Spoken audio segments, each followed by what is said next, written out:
In this part of this course, we are going to look at types of tokens. We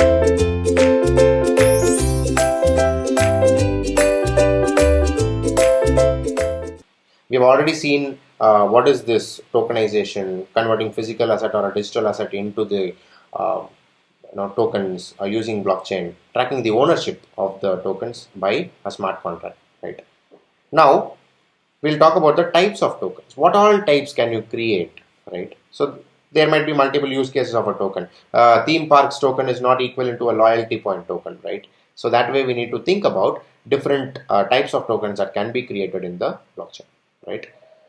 Now the first type of token here is called as a utility token, right? You might ask me, we already saw a particular type of token, classification called as fungible versus non-fungible, right? That is a classification of token when you look at the difference between, exchangeability and uniqueness, right? Here, the difference is with the utility. What do you use the token for? Do you use the token for buying something from the company, or do you use the token for, let's say, proving to someone that you are the owner of that particular asset? Multiple things, right? So in that list, we are going to first look at utility tokens. What is this utility token? Is that when you have some loyalty points in, let's say, British Airways or Lufthansa or Air India or Delta, wherever, right? You go to the counter and you tell them, hey, I want to upgrade to business class, right? What does that mean? You are using your token that you have, the token called as loyalty points, to get a service or a product from the company, right? So those type of tokens that you create, where it can be used to buy a product or utilize a service from the company, is called as a utility token, right? The loyalty points that we saw works like the same way. And here also you can find some liquidity advantages, right? Let's say you have 39,600 points, okay? And to upgrade to a business class ticket, you need about 40,000 points. What can you do in this case? You cannot go to a random person and ask them to transfer you 400 tokens so that you can upgrade to business class, right? For that, you might have to buy one more ticket, and only during the next journey you will be able to buy or upgrade yourself into a business class ticket. If it is just a token, that other person will be able to transfer it to you through an exchange or whatever, right? So liquidity also can be thought of in this way, right? That's the first type of token called as utility tokens. Then comes security tokens. So what are these security tokens? Is that in finance we have a concept of securitization, right? So security talks about asset ownership, and let's say your stocks, your bonds, your mutual funds. All of this is called as security. So what happens when you own some shares in a particular company? If you own, let's say, 5% or 40% of Apple shares, you'll get a seat in their board, right? And you'll be able to make decisions. You have ownership, right? Only if you hold the shares means you are owning the company, partial ownership of the company, right? And it also gives you voting privileges. If there's a decision that's going to be taken, right, you have to vote for it. So that comes with the power of holding this security. So what can you do is you create a token on the blockchain, right? And whoever owns this token will have the security or the privileges of proving voting and ownership.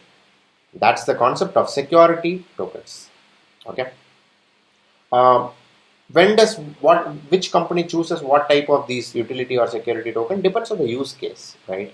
If you're a company which is working on some B2C products, right, like iPhones and MacBooks and everything, for example, Apple, right? So you'll go for a utility token because the tokens, when you are doing fundraising is a concept which we are going to discuss in the next slide, right?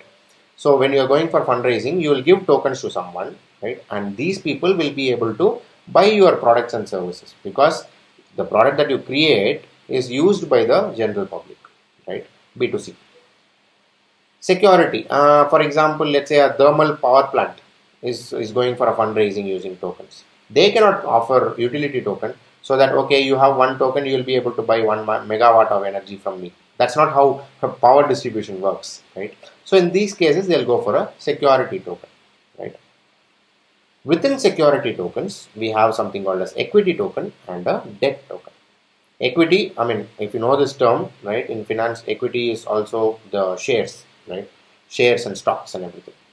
Now, equity token is when you want to invest in a company and you look for dividends from the company, and you also wait for, let's say, capital gains, as we call it. Today you buy Tesla shares for $10, tomorrow it becomes $100, right? So that way, equity tokens provide dividends and capital gains also. So if you are investing in a company and you are holding this token, it means you are holding a share. It's pretty similar to the concept of shares and stock market and all of that. Only difference comes when, because this is blockchain based, right? There is no SEC or there is no SEBI and all of these things. So you can buy or invest in any company around the world and you will be able to hold the shares of any company, right? So it becomes global if you go through a blockchain and issue a equity token, right? The other form is called as a debt token. So debt is like a loan or corporate bonds, if you have heard about. So those are called as debts, right? So the difference between equity and debt comes with, the risk versus return. Okay. So let's take equity and let's consider debt, right? What happens is equity gives you ownership, right? Equity gives you ownership as in, I own one share, okay? I bought it for, let's say, $10, right? And in 1 year, it might go to $100 or it might become $1 also, right? So I'm taking more risk here, right? By investing in here, it might go to 100 or it might come to 1, okay? Because of this risk of huge fluctuations, the upside potential of your returns, okay, the return on investment, as we call it, right, that is huge, okay, 10 times here, right? On the other hand, some people who are risk averse, right, they want to invest and they want to multiply their money, of course, but they don't want to take this much risk. What if 10 becomes 1, right? That fear of taking that risk probably makes them to go to debt. So they can invest in a company, right? They can buy one bond, let's say, okay. Today you buy the bond for $10 and the bond has a fixed interest rate. Let's say it says 10% is the interest rate that you get for this particular bond. Okay. So after the end of 1 year, this $10 will become $11, right? Because 10% more has come. Second year, it will become 12.1%. $12.1. Okay.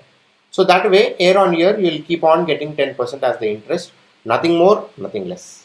The advantage is that it will never become 10 to 1 because it's a fixed interest percentage. The downside is that it can never become 10 to 100 also, right?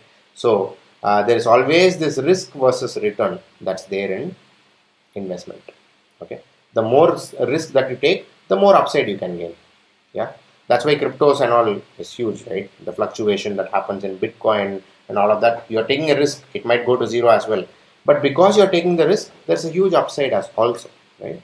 So always when an investor invests in a particular asset, he looks at this risk versus the return. Okay. So as an investor, you can choose whether to buy an equity token, hold the share so that the share goes up by 10 times, or you can buy a debt token and get a loan kind of a stuff where you get 10% interest per year, fixed, right? So lesser risk, lesser returns also, but stable returns, right? So you can choose how you want to invest in that particular company, right?